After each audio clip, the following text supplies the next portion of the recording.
Finally, I got the review done on this. This is my full review on the Arken Ep-5 Gen 2 7-35 by 56. It's a beast.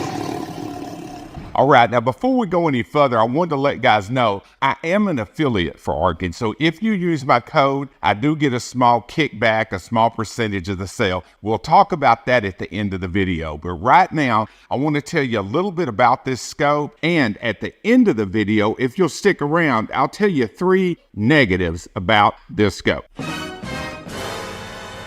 When Arken first told me that they were making a scope that was going to be 7-35 and they told me it was going to come in under $800, I was kind of skeptical. I've seen a lot of the higher powered scopes in that price range, and basically all of them that I've tried, they all sucked. When you go up in magnification, you also have to go up in quality.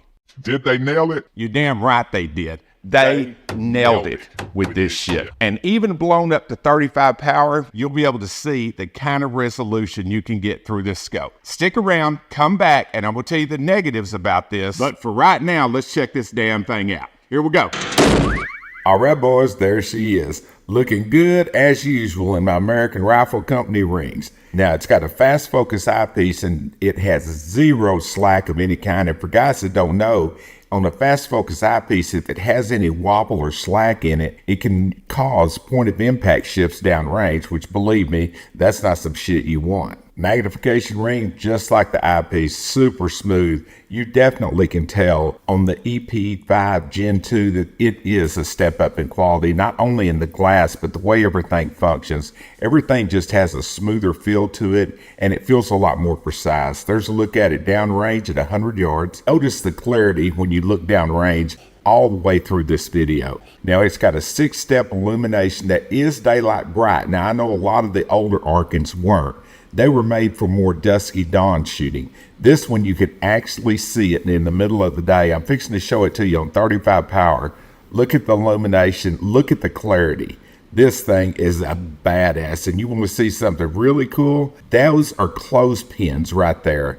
Look how clear those damn wooden clothespins are. And what was really shocking when I started playing with this thing is just how clear it is, regardless of what magnification you turn it up to.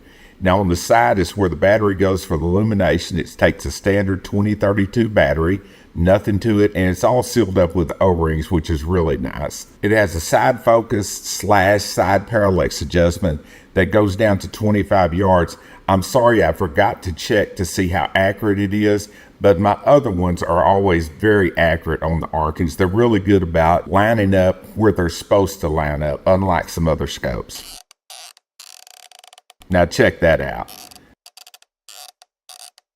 Now for guys that haven't tried one of the Arkens, you just don't realize how clicky, how positive those turrets really are. Now here's a look at the vertical track and downrange. I'm doing all these tests on 10 power, by the way, at 100 yards. Now that target downrange is scaled in mils. Here's a look at the windage adjustment. You don't get as much windage adjustment as you do vertical adjustment because you just don't need it in a scope. But check this out. Watch when it comes back, how everything lines up. You'll see it several other times through the review, but look how all the hash marks line up exactly. That's what it's supposed to do. Now it has a 0 stop that you can access without having to take the turret off. All you have to do right there, this is 0 stop. That little brass screw is just a lock. So once you screw down the 0 stop, you can put the little lock and tighten it down. You don't have to bear down on it, but it keeps that screw that I'm adjusting right now from backing back out. This is the fastest, easiest 0 stop to set up of any scope that I've used. Now several scope companies use it. It's flawless the way it works. Just like that. Comes back and stops directly on 0. Not close to 0, but on 0. I'm talking to you, Vortex. Now to remove the cap and reset 0, there's 3 little set screws around the turret. All you have to do is unscrew them, and then the top of it just pops right off. Once it does, now you can see why the 0 stop is so secure. That's a solid aluminum plate with a metal pin coming down. When you turn the turret, it slams into that and nothing else moves. There's a little look inside the turret at the little pin that screws down. That's what I was showing you before, where it has a little brass screw that'll lock it. once you set it down. Something else that's interesting about this particular zero stop, if you just want to lock down the elevation, you can do that almost anywhere in the settings. You just unscrew the brass screw, tighten everything down until it bites, and then the turret won't move at all. I mean, if you just wanted to freeze it up, you can. That is an option. Once you get the turret back on, once you get it zeroed and you want to reset zero, just set everything up, set the zero stop down, which is what I'm doing right here, screwing it down. And inside, what it's actually doing is coming up right up against that little raised ledge. And once you do, zero stop, ready to go. Now lock that thing down and you don't have to worry about whether your scope is zeroed. No matter what you do elevation wise, she'll come right back. Bam! Get it, zero stop. I love this design regardless if it's on this scope or any other scope. The little plastic ones ain't shit after a metal zero stop. Now here's a look down range again, and what I'm doing now is running it through the box test. I'm running it one full revolution in each direction and bringing it right back to zero. These turrets and this type of tracking is what Arken really hangs their hat on. Now right here, you're also going to see the turret values. What I'm doing right here, I'm turning it up and down 1 mil at a time and making sure that it lines up. Now I ran it past it on the top because I'm not looking at the camera, I'm looking at the turrets to make sure that I'm stopping it where I'm supposed to be stopped it. But you can tell every time as I move it up, it'll bring it right back to zero, and it moves it exactly 1 mil like it's supposed to. Right here, I'm running it down to the bottom. Make sure it's lined up on 4, which it's 4 mils down. So it is back to zero.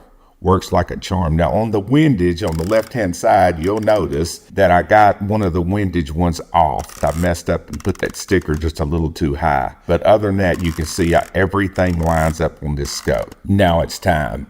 The nipple twister.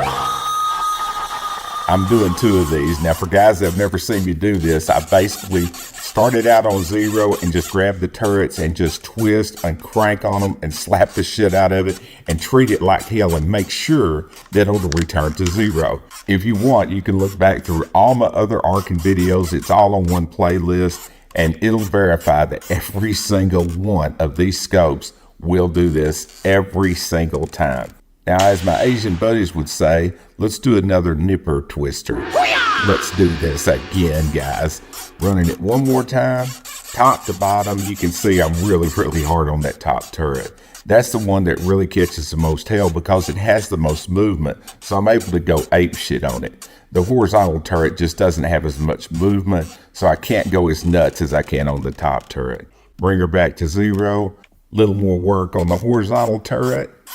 Make sure everything's working good. Again, look at the clarity downrange. That thing, the image is blown up like crazy, and it still looks good. Okay, now as you can tell by my comments during the video, and as you can also tell by the resolution of the image, it's a hell of a good scope. But there are 3 negative things that I think I should touch on just to be honest with you guys. The first 2 are connected. The wait time that you have on Arken, which by the way, the guys have shaved that dramatically. They put a lot of money back into the company to try to get these wait times down. I know these guys personally. Believe me when I tell you, they're doing the very best they can to get these orders filled as quick as that shit comes in. Now, the second thing has to do with getting the orders out. There's a lot of scope buyers out there that want to be able to call the company, that want to talk to people, that want a lot of information. They basically need a lot of hand holding. If that's you, and be very honest with yourself, then this is not the company for you. This is a very small handful of dedicated guys that are trying to get the best precision scope out there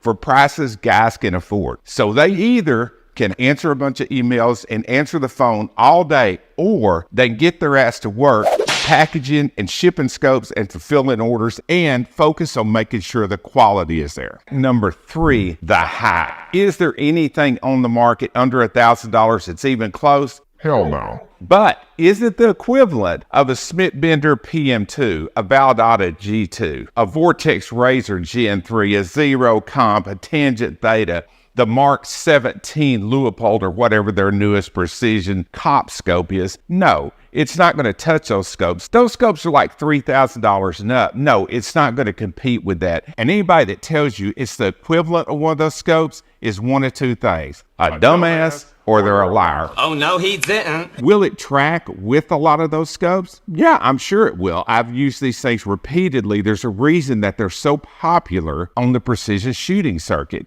because mechanically they work great. Optically, will it touch a Smith-Bender PM2? No, it's not going to touch it. Now, it's very good, and believe me when I tell you, if you buy one, you are not going to be disappointed. But there's too many guys online that blow things way out of proportion.